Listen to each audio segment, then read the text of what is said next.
artists and art teachers, I'm Lauren, and today I am going to be sharing how to create these really cool abstract designs.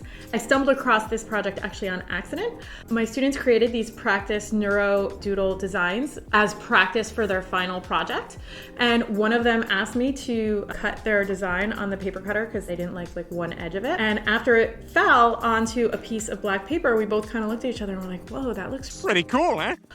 And that's how this kind of design, quick little activity was born. We just decided, hey, why don't we see what happens and turn it into something even more different. How I did this lesson is we took our Neuro Doodle practice designs and I had them choose one shape, either a circle or a rectangle, and then they had to come up with 5 different variations of that shape. So they had to take a circle and make some bigger, some smaller, maybe some with the centers cut out, some maybe half circles.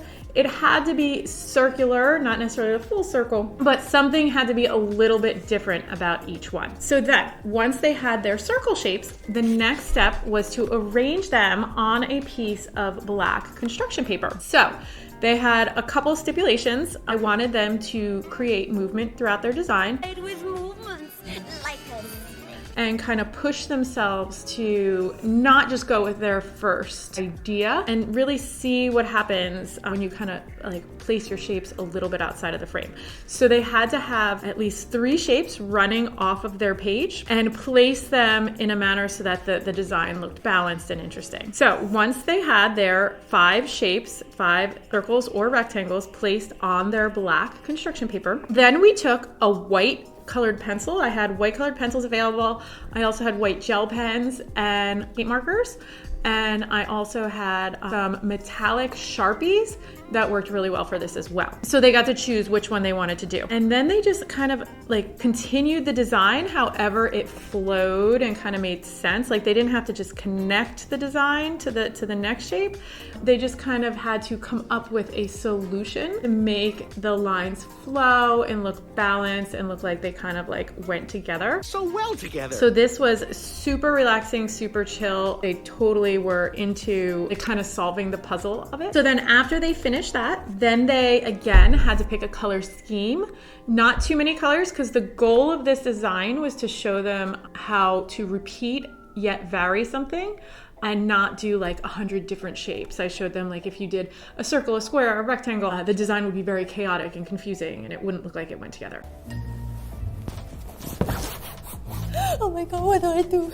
Instead, they chose one shape and 1 or 2 colors only, and then repeated them throughout the design, but varied them a little bit so that the design looked unified. So the overall idea here was to repeat and vary both color and shape to create interest and unity in their design. So this one, so then they went on and they did the color, and I let them choose. They could continue the shape and color if they wanted, or they could do an opposite color scheme. That was totally up to them. I left that kind of open to their own creative imaginations there.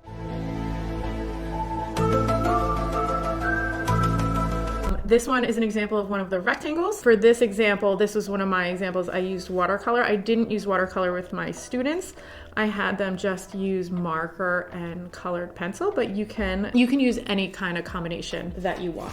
So here's one where the student chose to use the same couple colors and played around with layering 3 very similar colored pencils to get different variations of same basic color tone. So if you're looking for a quick, I think this took us 3 days to do. You should think twice. If you're looking for something quick, maybe a filler lesson, you've kind of finished your unit or something, this could also work really good as an end of the semester, kind of tie things up. Very stress-free. Students really enjoyed the whole cutting and pasting, and it was a really good project. So if you like this project, please like and subscribe if you want to see more ideas on things that you can do in your studio or your classroom. I'm Lauren, and thank you so much.